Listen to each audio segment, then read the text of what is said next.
It has been a really good year for the sports card market. It seems like every week now we are seeing social posts about record prices set on sports cards at auction. Cards have been generally hot. Card shows have had record attendance, and we're seeing it in all of our data that the card market has definitely moved up this year after a slow 2022 and a somewhat slow 2023. But with all of that good news said, we could be on the brink of things heading in the wrong direction. There is reason to be worried and concerned. I'm going to tell you today what it is, for how long you should be concerned, and why I believe that is the case. So let's jump into it now.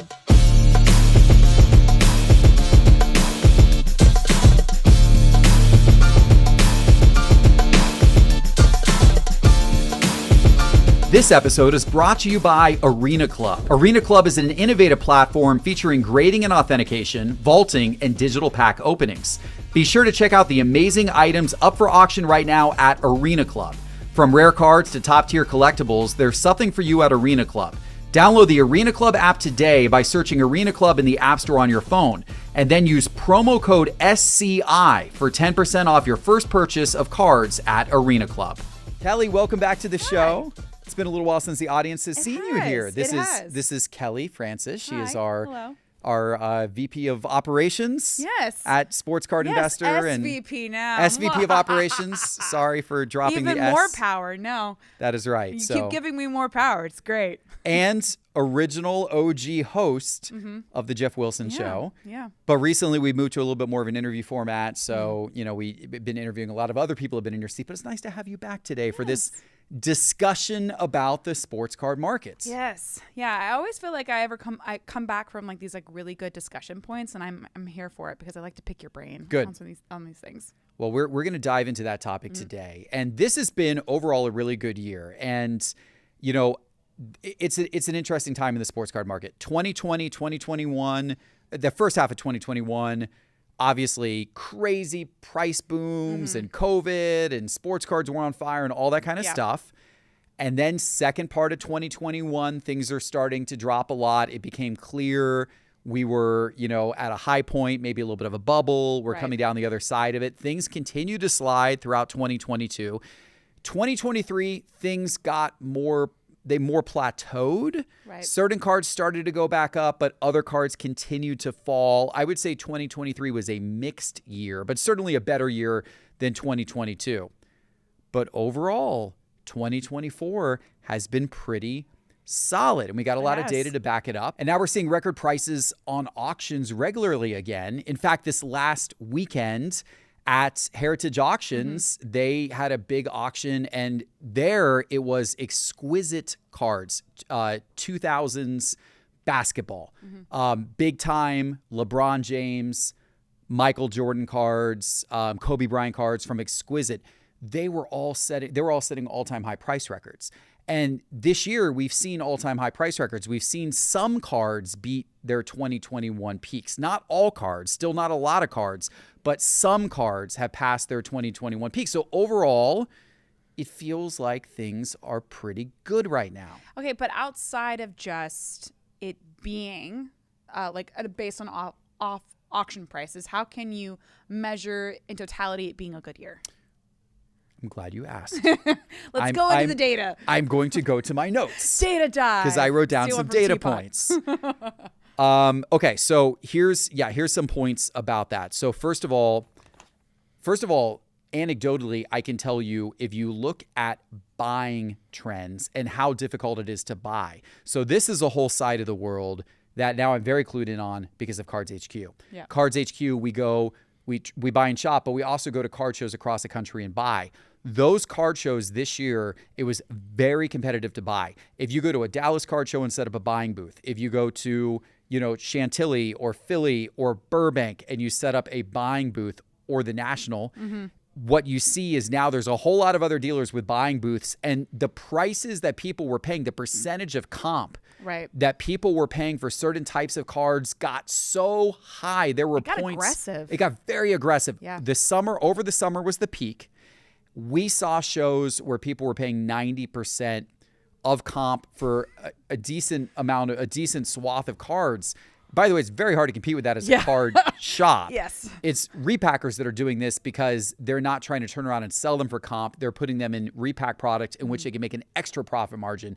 So they're willing to pay 90%, sometimes even 100% of comp if it's like a Downtown or Kaboom, something that would be really flashy within a repack. There has never been a more aggressive period of competition around buying in probably the history of the sports card market than there was this summer at card shows. Now that has calmed down a little bit. The prices that people are paying have moved back down a little bit, more 80 to 85% now at these card shows in a competitive environment is now more typical. But it's still overall high compared to how it used to be, and it's still competitive. So that's one way you can measure the landscape. Another way you can measure the landscape is dive into actual sales transaction data. We do that, of course, with our Market Movers product. One thing we track is the SCI 500 index. I talk about it every week on the Top 5 show. It's the index of 500 of the most prominent sports cards. It's a mix between different eras. So we've got vintage, we've got ultra modern, and we've got everything in between. And we try to mix across all the different sports. We try to get a wide sampling of the overall market, so it's not too heavy vintage or too heavy, football or anything like that. The SCI 500 index is up almost exactly 6% year to date since January 1st. That's a healthy number. That means that the average card in that index, out of those 500 cards, the average card has moved up in price from the beginning of the year to where it is today, 6%. Obviously, some cards have gone up a lot more. Other cards may have dropped, but the overall average is 6% up. That's healthy. We saw negative in 2023 and we saw negative in 2022. Correct. So to be 6% positive in 2024 at this point of the year, and very, that's very healthy. Coming off of that boom that we saw. Yeah. We also track eBay sales. Obviously, we have our own records of sales that we push to eBay via our apps. And I can tell you that we track like a week this year over the same week last year. Right. So comparing how many sales on eBay have we pushed to them that have taken place on eBay this year compared to last year, 34 weeks so far this year in 2024 have beat the number in 2023. Only 5 weeks in 2024 have been behind 2023. So basically 2024 is crushing 2023 in terms of eBay card sales according to our data for what we're pushing over to eBay. Also worth noting that, and this is a crazy stat, that in late August of this year, of 2024, there was a week that was the best week of sales for what we pushed over to eBay since early February 2021, which was the absolute height of the sports card boom. The absolute height was end of January, early February 2021. The best week since then happened at the end of August of this year. That's wild. So it's a really good sign. Yeah. We can also measure Market Mover subscribers, and I've talked about this on this program before. I did an episode with Teapot a month or two ago where we talked about how our Market Movers subscriber count has doubled this year. The number of people paying for Market Mover software has doubled this year. So that's another data point. And then we can also look at our content performance. And of course, that's your department. Yeah. We just ended we go in terms here.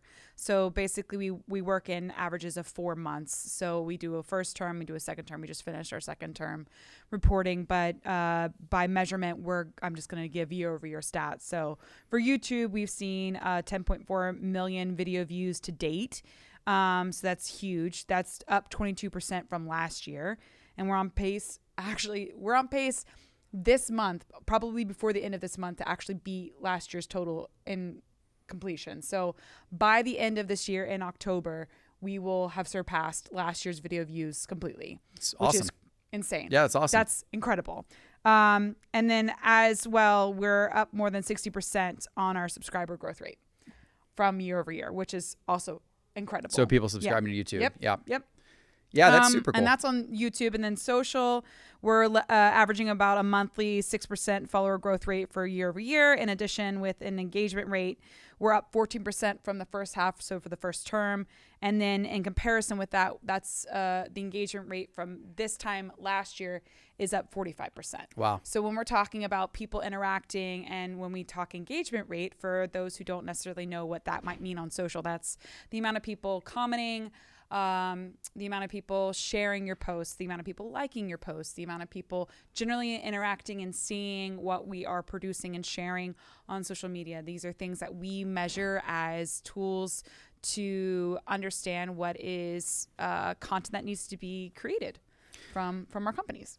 These are all good signs. Yeah. I mean, they're really good signs, right? And obviously there's more things that influence that than just like what's going on in the sports card market. Mm-hmm. Some of it comes down to how well our team is doing and how much content we're putting out. Right. And we're doing really good. We're doing a great job at those things. Yeah. We got a great team. But it is also a good like anecdotal measure of the interest level out there in the sports card community. Because if interest was waning at all, we would not be able to, achieve big year over year growth in engagement and in video views. Yeah. Interest increasing helps us achieve year over year gains in all of those metrics. And we're seeing big gains. And so it's further proof that sports cards this year, the market as a whole, has been hot. Yeah, it's been a great year for sports cards. But and if we're looking at the year though, why is it? I think the bigger question then is, why has it been a good year overall then? If we're talking about it, because we're talking about the general year right now overall, right, for 2024, then why has it been a good year overall? Yeah, that's a great question, right? So I think a couple of things. First of all, I talked about the run up in prices really started to kind of happen back in 2018, 2019, but obviously really started to take off in 2020, first part of 2021. And then they started to fall off, and they fell and they fell and they fell and they fell hard. And I think just like the run up in prices in 2020 and 2021, things got way overheated and the run up became crazy. I think the degree to which things fell also became equally crazy. Yeah. I think they came too hard down. I think people became scared. They became not wanting to put money into cards, wanting to get their cash out of cards, worried about the market, not feeling confidence in the market, and that just kind of perpetuated the fall harder. I think there were certain key cards, ones that I think will hold value for the long term and be very valuable in 10 or 20 or 30 years, that fell really hard and fell too hard. And I think that there was some really great buying opportunity in especially last year in 2023. And I said as much. I did a video on this channel at the beginning of 2023. And I said not on this channel, actually, it was on the Sports Card Investor channel.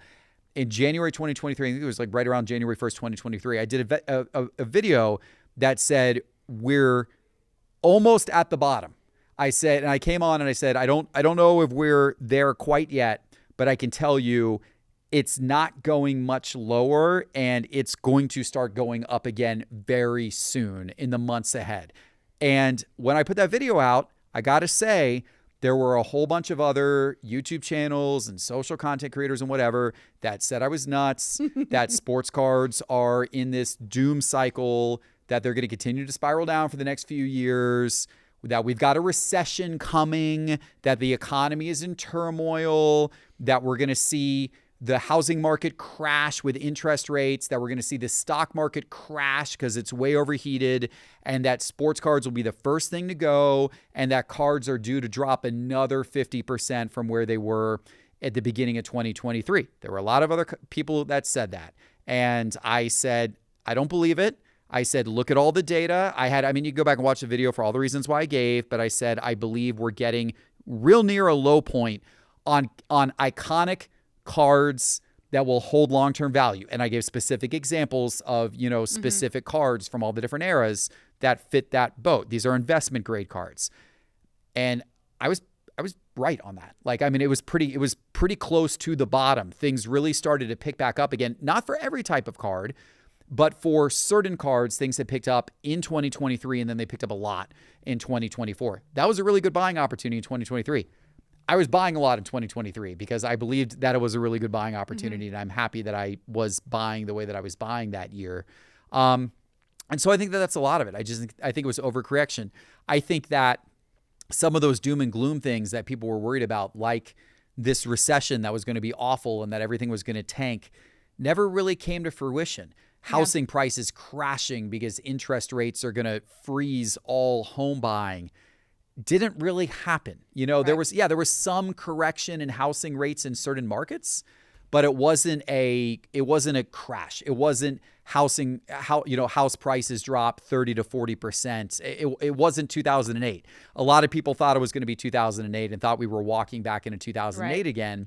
And that never really happened. Now, fingers crossed, right? I mean, who knows what's going to happen next year? And I'm certainly not sitting here saying I'm like an economist or I have a crystal ball and all of this stuff. Right. But I am saying that there was a lot of doom and gloom and fear that was it was too much.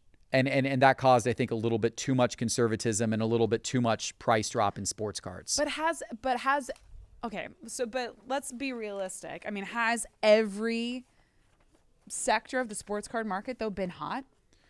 No, not every sector has been hot. Okay. It's this year it's been different, and I mean that's what you would expect to see. I mean, like for example, I think crypto, by the way, I didn't mention that in the last answer, but like crypto, Bitcoin being hot, like that kind of stuff. But not every cryptocurrency is hot.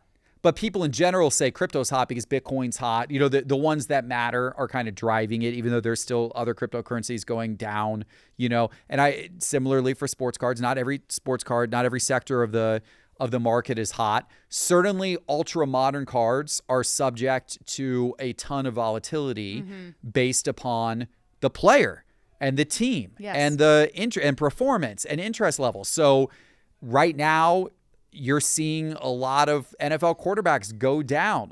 It's very predictable that was going to happen. It happens every single year. Anthony Richardson's cards are down 50%. Bryce Young's cards are down, God knows what, 70%. Will Levis's cards are down, 70%. No surprise. Right. Every year that kind of stuff happens, right? So yeah, no, it hasn't been a good year for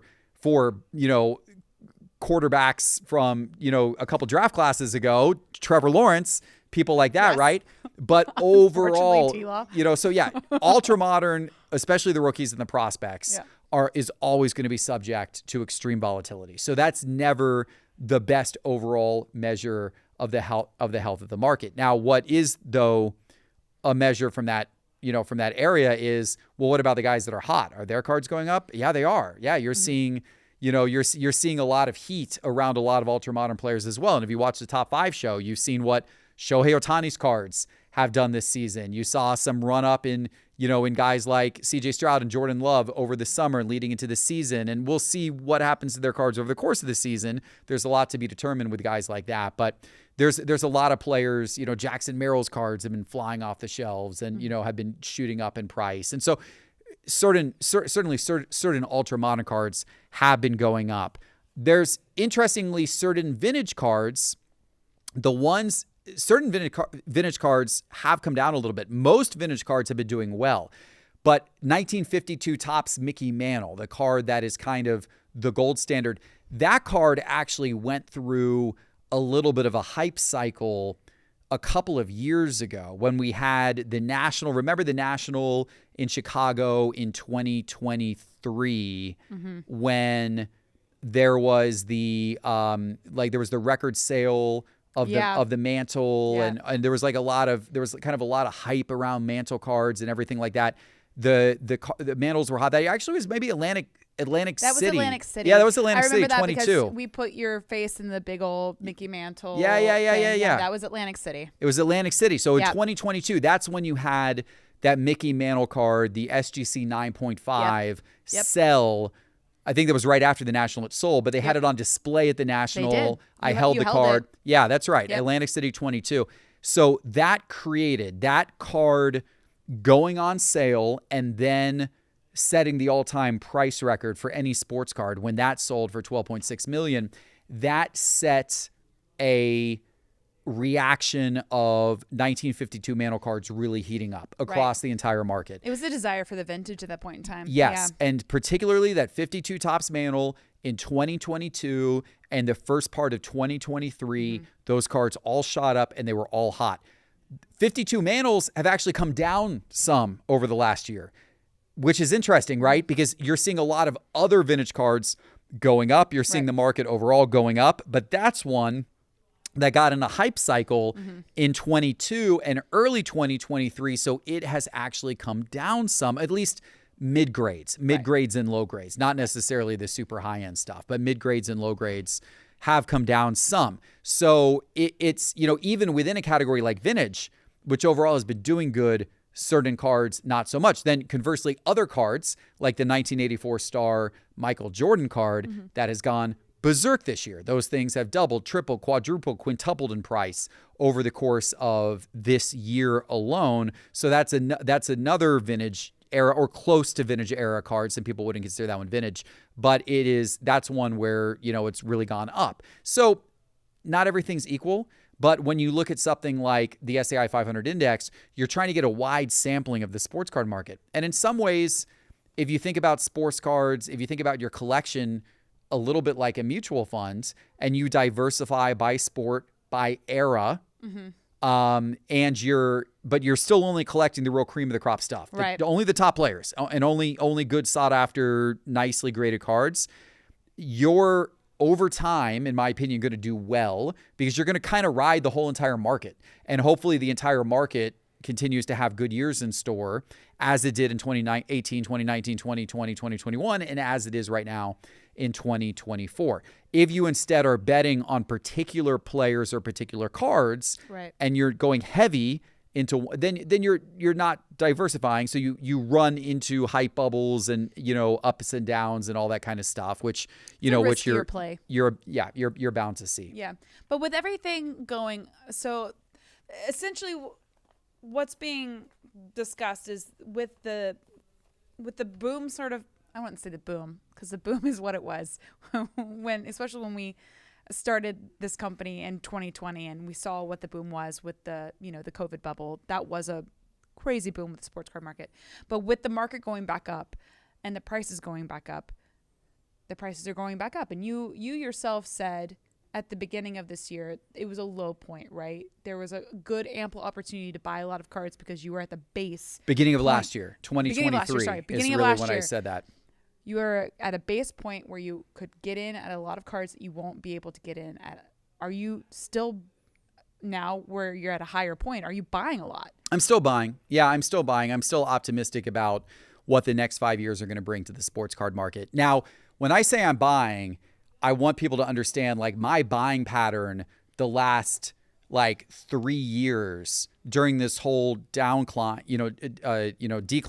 has really been centered around investment grade pieces that I think are going to have value in 30 years. Over the test of time. Yeah. Very little ultra modern. Okay. I've been buying select ultra modern, but I don't mean the set select. I mean, like I've been selective about buying ultra modern, but it's more just flip opportunity. It's more just, oh, I think this player is going to get hot this season, or I think this team's going to make the playoffs or whatever. Yeah. I am not putting much money into ultra modern cards. And by ultra modern, I really mean cards over the last 6 years or so. I'm really not putting much money in those cards long term. I really think your long-term bets right now are, for me, it's a lot of Dream Team era stuff. Like I've been buying, you see my office. Yeah, I'm well aware. Yes, I've seen your office. I've got it's getting crazy in there. It's a little much. With Dream Team cards and memorabilia, a lot of memorabilia as well, because I enjoy putting that on display.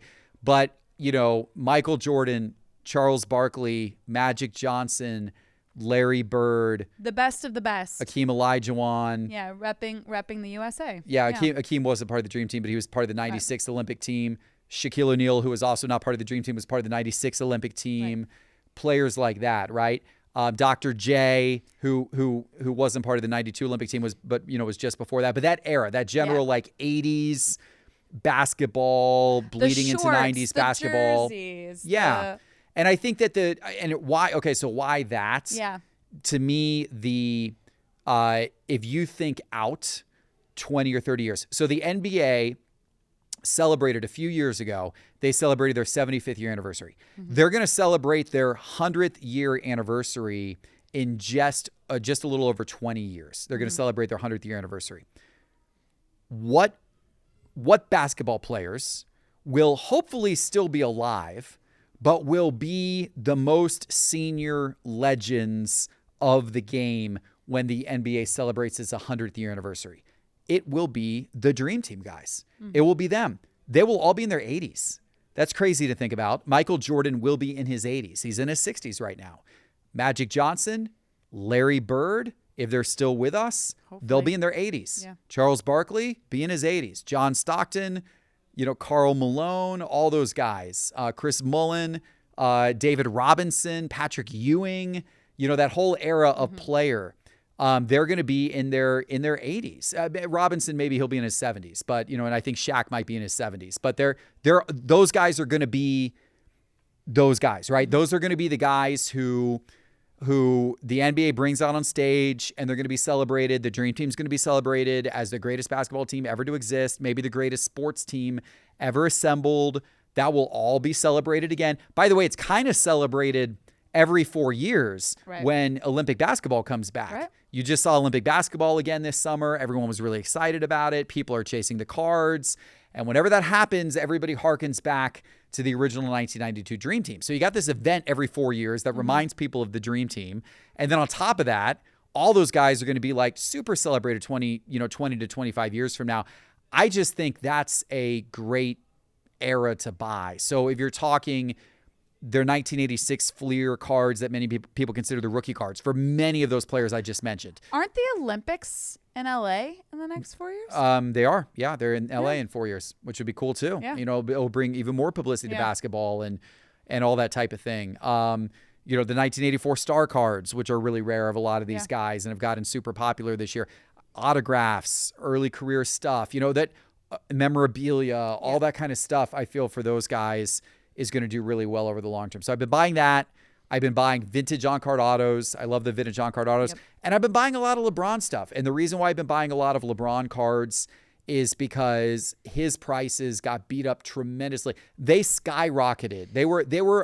He was among the players whose card prices went up the most in 2020 and 2021. He might have been, he had to be like top 3 out of all players in players whose card prices shot up the highest during the bubble. And he's also like top 3 in players who have crashed since then out of that class of like the premier Hall of Fame type of players. And I just think his stuff way overcorrected. I think you're talking about the all-time scoring leader. I think you're talking about the guy who's going to go down as one of the 2 greatest players ever to play basketball. He is this, like, how people my age affectionately think of Michael Jordan. Yeah, people think of that. People LeBron. 20 years younger than me are going to affectionately LeBron think. is the GOAT for them. Yeah. Yeah. LeBron's the GOAT. And Steph Curry, by the way, I think is also a good, Yeah. because he's not far behind in perception, And Kobe's another good one. I've been buying Kobe too. Kobe's kind of in between there, but he's in terms of eras. But I think all of those guys are guys who probably overcorrected a little bit. So I've been scooping up. And LeBron's got the whole political thing. Like, some people don't like him because of his politics. Jordan has never really been political. Steph Curry's never really been political. So maybe in some ways, maybe they're a little bit safer. But I think the political thing helps you and hurts you. A lot of people say, well, that hurts you because there's 50% of collectors that don't want to buy LeBron James cards because they don't agree with his outspoken political views or his party affiliation. Or okay. That I definitely know that there are collectors that refuse to buy LeBron James cards. I know there are. Mm-hmm. We got people who work for us as Sports Card Investor who don't like LeBron James because of his party affiliation and aren't a fan of him. And, as a result of that, on the other hand, I think for some people that probably makes him more attractive and that probably makes his cards more desirable. So LeBron James is more polarizing perhaps than Michael Jordan or Steph Curry. And I can see why some people would say that would work against him, but I could also make the argument that maybe that works for him with half the collector base, So who knows? But I'm betting on him I'm betting on him long term along with those other guys. Now, with everything going up, and like we've talked all in positives, right, for the year, the title of this episode is somewhat Oh scary. Yes, that's So true. then- We've only been talking good stuff then so far. What are we supposed to be looking for? What are we supposed to be preventing Yeah. from happening here, Yeah. Geoff? I mean, You're right. You've been setting us up into a field of daisies right Yeah. now, sir. Like, You're right. You're right. Let's be real here. We're here to talk Let's about be the real. danger Yes. that exists in the sports card market, not the fact that everything is rainbows and is gonna go off forever. Here's the danger. We just started quarter 4. And if you look back at 2023 and you look back at 2022, the data shows a very clear pattern that the price of the average sports card drops pretty hard in October, November, and the first part of December. And in fact, the pattern in 2023 and 2022 was almost exact. It was eerily similar both years. A very clear downward trend in quarter 4. We just entered that same period of time in this year, 2024. Are we going to see the same downward trend this year that we saw the last 2 years? I'd say that there's a decent chance. Now, the good news is the last 2 years, it only lasted through about the middle of December, and then prices started to tick back up again. And then in both 2023 and 2024, January was a really good month for sports card sales and prices. So it doesn't last long, but the next 2 months could be a really bad time to sell cards, and you might see it could be a bad time to be a dealer the next couple of months. You could see prices dip a lot, and so be careful. As good as this year has been, as high as all the record sales have been and all of our sales data and metrics, be careful because that buyer, might seller beware. be careful the next 2 months. And then everything I think will be all right again in January. Why is it always though Q4? I mean, is that like a holiday? Yeah, that's a good question. Holiday seasonality thing? That's a good question. Yeah, that's a really good question. Because I mean, statistically, also when we look at like viewership, when we look at like a lot of statistics around like engagement and just general content numbers, there is always a slight dip in Q4. It's something that we see. We consider it to always be seasonality. But is that the case? Do we think that that's the case when it comes to the actual price of cards in Q4? Yeah, that's a great question. I got some theories. Okay. And I'll go over some of my theories, but I don't totally know. I'm just going to give you some Geoff, guesses. you're supposed to have all the answers. And by the way, I want to give you some hard stats too, because I mentioned a minute ago. So that SCI 500 index that I referenced earlier in the show that I said was up 6% this year. Last year during Q4 alone, December or October through December, it dropped 8%. In 2023, and in 2022 it dropped 12%. Oh, wonderful. In Q4. So there's a possible danger that if it drops anything close to what it dropped the last 2 years, all of the great gains We're just lost. they could all be lost Absolutely lost. during Q4. Which, by the way, probably means it's a wonderful time to buy. A wonderful time to buy. Like if that happens,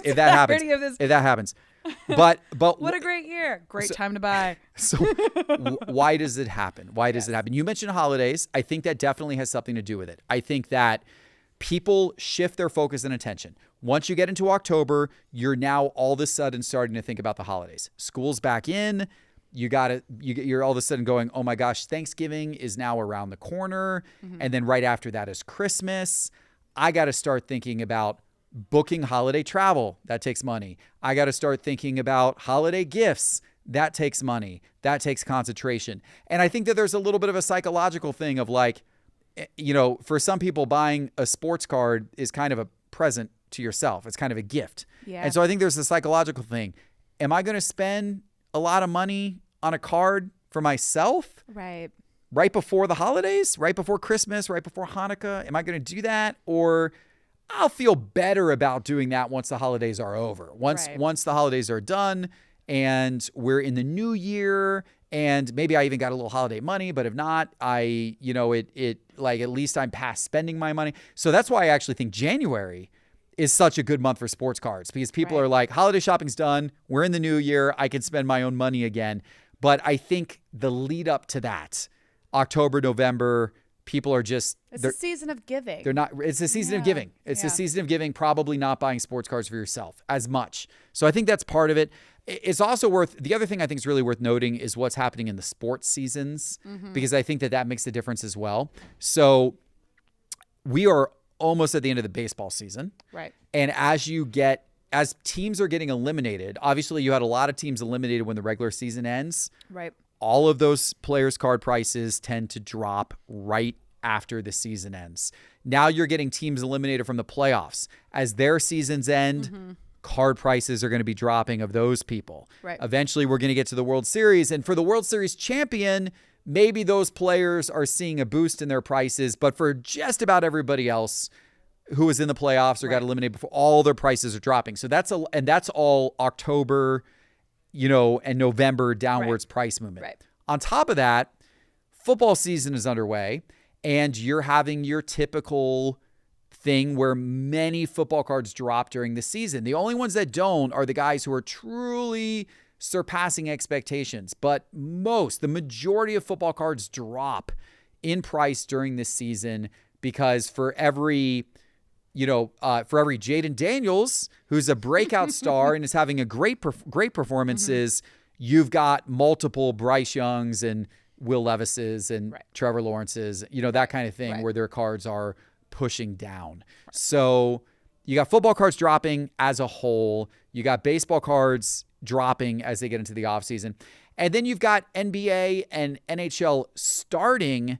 But for whatever reason, those sports don't have as much excitement around the start of their seasons. No, those are slow burns. They're slow burns. Yeah. And then a lot of times, those cards really pick up as you get into next year approaching the playoffs. Right. NBA, you see a lot of heat for basketball as you're getting into the playoffs and that kind of thing. Not as much at the beginning of the season. Yeah. So they're not helping reverse the trend of the market. Right. And I think the sports thing, unfortunately, has a lot to do with it too. Soccer, you're just, in the mid-term of you're getting into the mid-season and Christmas for the Premier League. And really everything, honestly, let's be honest, revolves around the European schedule. So you're not really seeing anything hot on the soccer market until summer, till end of April, essentially. Yeah. And I haven't followed the ups and downs of the soccer market as closely, but it's still a small percentage of the overall market, so large. It's not enough. If any of those, I shouldn't say secondary sports, I know that's going to insult you as a giant soccer fan, if any of the, what's a nicer word to use? If any of the not top 3 American sports. Thank you. That one is acceptable. Okay. That's acceptable. I understand it's not top 3. It's, it's top 3 in the world. Oh, sure it is. Oh, it's number 1 in the world. Yeah, I get that. But although no, I think cricket's top 1 in the world. Is it? Yeah, I think cricket's F1 first. I know is big. F1, cricket, and soccer, I think, are the top 3. Well, certainly in terms of revenue generation, soccer's got to be number 1. In terms of the money that moves through soccer with TV viewership and salaries and spending on games and all that stuff. Soccer's we're getting into a that's a whole nother topic. I'm so sorry. That's a whole nother topic. Everybody. But yeah, anyway, I think all of those things are reasons why. You've also got, this year you got the elections. I don't know how that's affecting people, but that's a fact. Oh, it's affecting people. Card shows, you don't have as many big card shows, especially as you get close to Christmas. Once you get into December, you don't see many big card shows in December.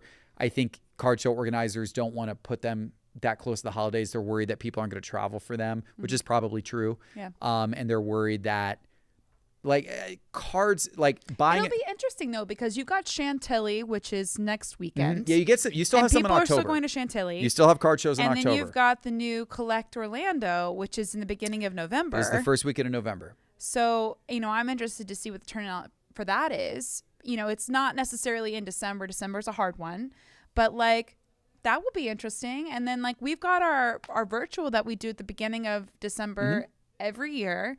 And that this year will be the first time that we do it in-house in a card in a card shop. So that, I mean, it'll be interesting to see how Q4 plays out. But, so basically what we're getting at is like, this is not necessarily the best time to sell cards in Q4. But what if like I need money for presents? Yeah. What should I be doing right now to be making money, been trying to sell cards? Probably sell them today. Because if you look at the data, like the slide traditionally starts right at the beginning of October. We're still very early in October, so you can we're getting less early in October, but we're still early in October. So like the sands of time is almost out. Essentially, is what you're saying. Like again, based on what happened in 2023 and 2022, we saw week over week decreases in card prices. We also saw, by the way, week over week decreases, all that eBay data that I was talking about earlier, tracking the number of sales that we're sending to eBay. We saw week over week decreases throughout October and November in that data as well. Less people were buying cards on eBay. Card prices were dropping, week over week. Every single week it got worse. From the beginning of October all the way through the early December is when it bottomed out. It was down every single week from early October to early to mid-December. So if you need to sell some stuff, I do it right now instead of waiting until, mid-November or December 1st. The data would tell you that December, between December 1st and 15th would be the absolute worst time to sell your cards. The absolute worst time. And then prices should start ticking back up as you get into the end of December. And then certainly as you get into January, you often see somewhat of a surge up in prices. Now, then you're in the season of it's okay to buy for you again. Yeah.